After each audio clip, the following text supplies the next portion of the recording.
Hey everyone, welcome to the Industry Show. I'm your host Nitin Bajaj, and joining me today is Anuj Kejriwal. Anuj, welcome on the show. Thanks, Nitin. Lovely to be here. Thank you so much. Great to have you here. Let's start with the big question. Who is Anuj? um, so I'm the youngest of three siblings, born and brought up in Mumbai, Maharashtra. And I went to London for my undergraduate studies at the London School of Economics. And then after graduation, worked there for about a year. And now I plan on bringing all that great stuff I've learned back to India. Awesome. You said youngest, but you didn't say youngest and the best. So Definitely not the best. that's too humble of you. Let's talk about what do you do for a living now that you've come back with all that experience and expertise. What do you do with it? So I felt like in London, I was at a point in my life where I wanted to explore. So what we're doing right now is running about 4 businesses separately in very varying but interlinked industries, and kind of sowing the seeds and trying to see what's going to excite us. So we've got, everything from an events business to a digital platform for screenwriters, a bed linen brand, a jewelry business, a film business. So the idea is more about, trying to figure out what's going to take up the next 5 years of my life, and also what I want to invest most of my thought into. It's a very exciting landscape, but I'm still going to ask you this dumb question. Why leave what you have in London? You're having fun studying, experimenting. Why come back and do this? So it's actually a very interesting reason. It's because I could with a big safety net. Mm-hmm. So the idea was that when I was at my company, I was at Deloitte, and I was having the time of my life. They're an absolutely brilliant firm to work for in the UK. Mm-hmm. And, my team was great. I was getting a lot of experience and everything, but I did feel like I was at a point where I wanted to know what it was to drive a business. Mm-hmm. And so I had a very candid conversation with my partner, my managing partner. And I told him that, there's this idea that I have that I want to go back with my family and explore a few different business ideas. And he told me that, most colleagues leave us for the likes of McKinsey, Bain, BCG, Mm-hmm. whatever, and trying to make the jump. But you're here before even leaving, you're talking me through the idea that you want to work with your family, which I think is absolutely brilliant. And we're always happy for people to leave us to start something on their own. So he said, go try it out. And, God forbid it doesn't work out, you can always come back anytime. And that kind of just sealed the deal for me because, they gave me the best of both worlds. And yeah, it was too big a privilege to not employ it. And that's a great place to be in, right? And so you're in this journey. It's a little in the earlier stages, but talk us through the size and scale, and more importantly, the impact of the work you're doing. I think the biggest thing to start with would be the screenwriting platform. It's Bollywood is a massive industry in India, and I don't have the exact numbers in terms of size and scale, but the fact is that it is a very nepotistic industry, and it's got a lot of barriers to entry. Mm-hmm. And there are, tier 2, tier 3 cities in India that have such absolutely amazing stories, brilliant writers and everything, great talent, but it's very difficult for them to kind of come and break through Mm-hmm. these barriers to get their story made into a feature film. And what we're trying to do is kind of democratize that aspect and bring all kinds of writers from all, even regional languages Mm-hmm. in front of all the producers in India, but to do it in a fully protected manner. So the biggest thing that we've been able to do is figure out how anyone with just 500 rupees, the equivalent of about $7, is able to copyright their story through our platform in a fully automated way and basically protect their idea.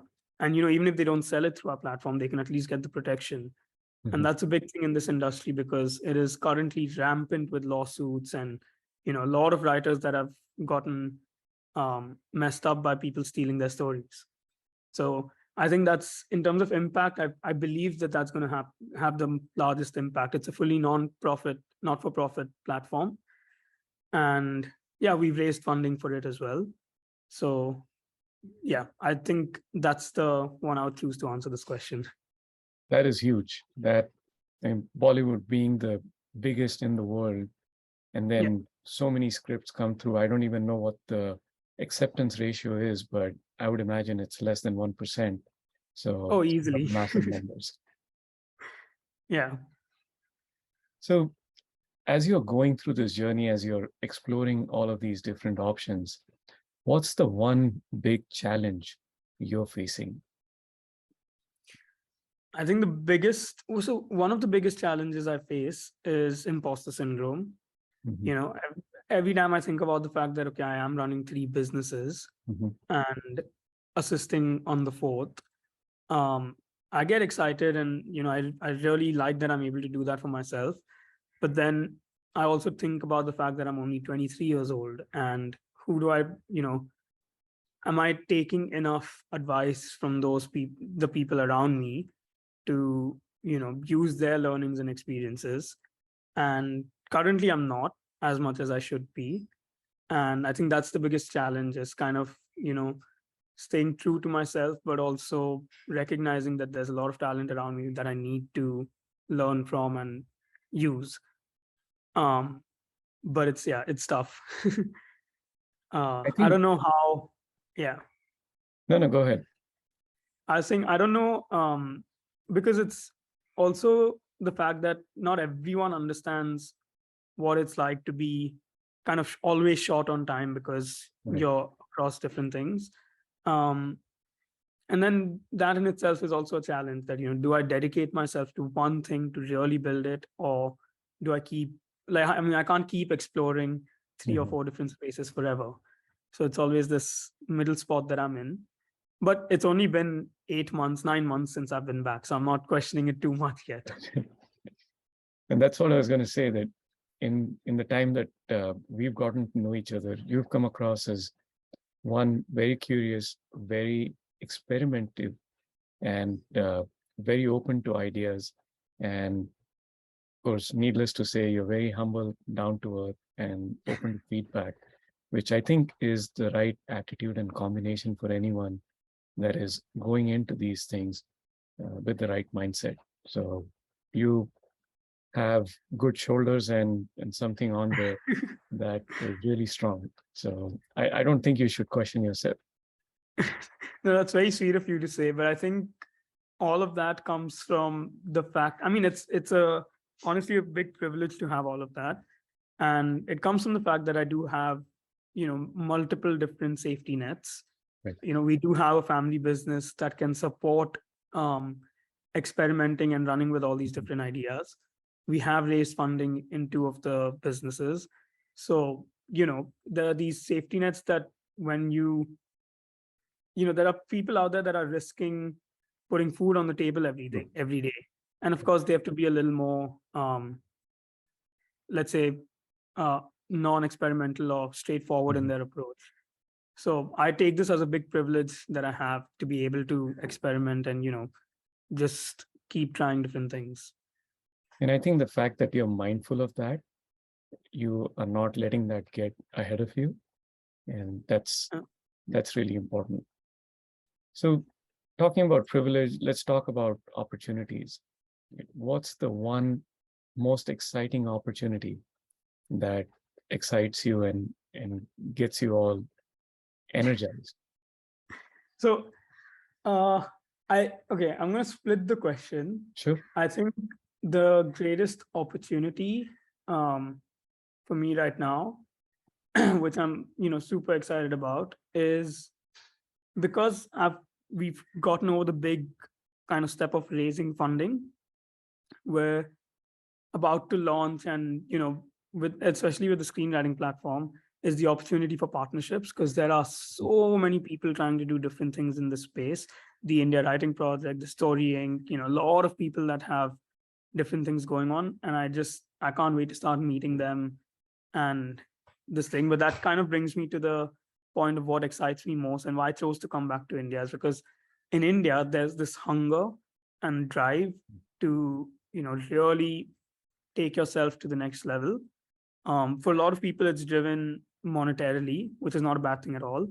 And for a lot of people, it's just about recognition. And to be very honest, I didn't see that kind of hunger and drive in the UK.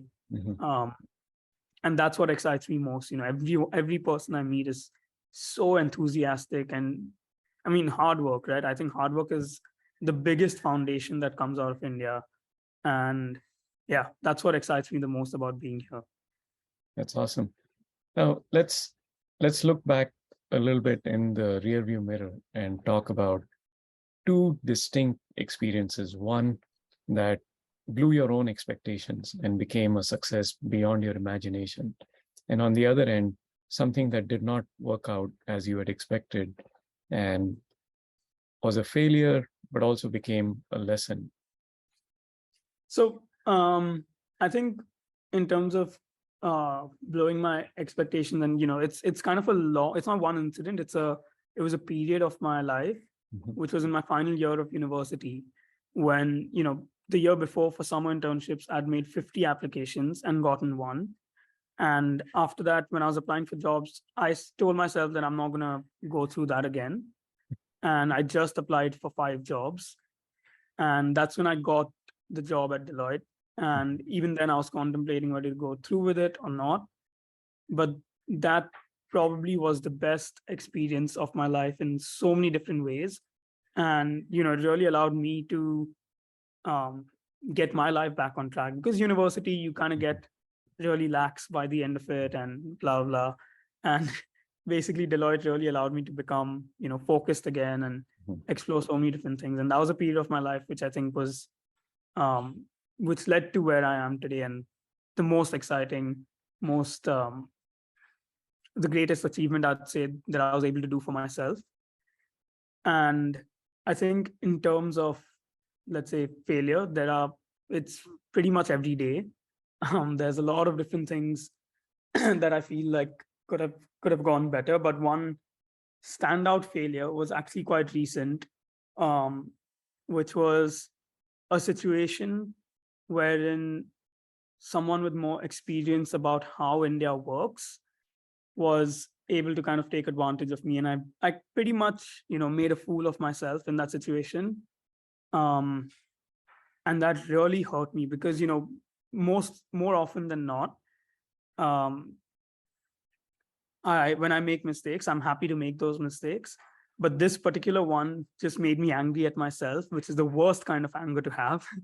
And it kind of knocked me down for about 2 days. I was constantly in that mindset that how could I let this happen and stuff like that. And yeah, it took me a whole 2 days to snap out of it.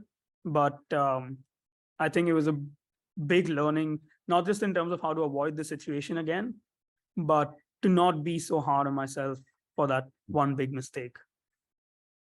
Good lesson learned. Oh, talking about lessons, let's segue into my favorite part of the show, which is the one-line life lessons. Would love to hear a few from you. So I don't have many. I have one that which is a cliche that my dad always used, and I kind of picked it up from him, which is do what you love and love what you do. I think it's just a very simple sentiment that is very important to living everyday life. There are people that get super stressed out about their job and, trying to, I don't know, working late, ridiculous hours and stuff like that. I think when you love what you do and do what you love, you don't get stressed about it. Yes. And you can work how much ever you want, and it won't really feel like you're working ridiculous hours. So that's one thing that I really love. And the second would be, you miss 100% of the shots you don't take. That's something that one of my friends told me back in high school it was about a girl. But that same thing has translated to so many different things in life. Yes. And it's just, yeah, I live by that. You'd miss 100% Mhm. of the shots you don't take. So those are the two one-liners that I think will stay with me forever. Same here. I live by those. And again, it's funny how these things come to us, but they manifest themselves over time and they grow with us. And Yeah. yeah. In fact, I would like to ask you, why don't you tell me one of the other one-liners that you live by? So my favorite one is do or do not. There is no try. This is Yeah. from Yoda. And again, it came to me, of course, through the movie, but it took me a while to really understand what it meant when I was facing my own challenges. It's like whenever I've said I'm trying something, I'm really trying to find an excuse to not do it. And and the things that I'm really going after, and now more and more so, uh, I just do them. Right? There is, I think, as you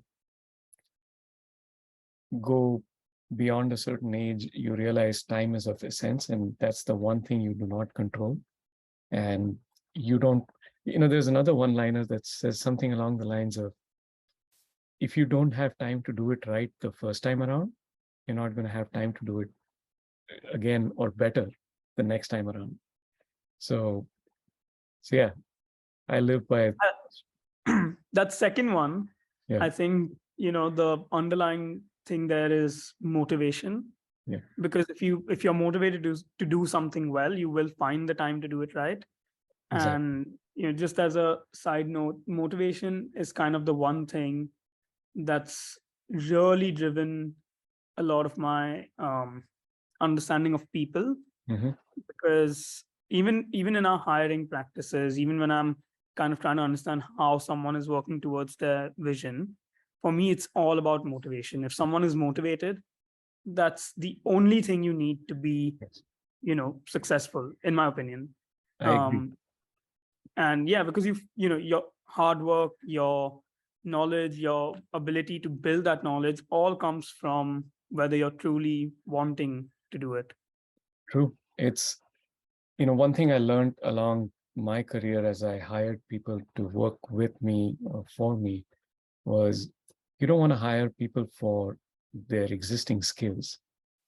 You want to hire them for their ability and Yeah, motivation to learn things. And you're always going to come out ahead if you're looking in the future, not looking at the present or the past.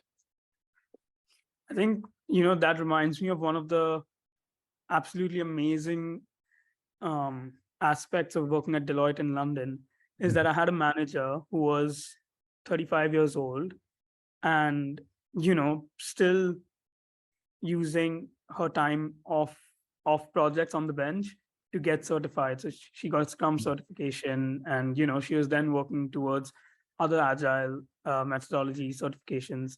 And I was just like, that to me is amazing, because Mhm. to be, and there was also a partner who was doing this at the same time.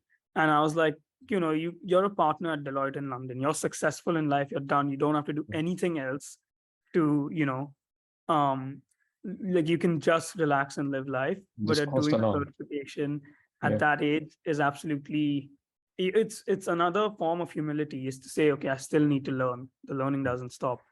And I True. found that absolutely amazing. Yeah. I love that spirit of, being a student for life. And Yeah, yeah, that's beautiful. agreed. Anuj, thanks again for making the time and sharing your journey and story. I hope you keep exploring and keep succeeding at uh, all the projects and all the initiatives you've taken on. Would love to have you back on and talk about more of your stories and things you have explored. Wonderful to have you here. Thank you so much. Thank you so much for the honor. It was so absolutely lovely to be on, and I would love to come back anytime. It's, yeah, absolutely love all conversations with you. pleasure is mine, and we'll take you up on that pretty soon. All right. Thank you.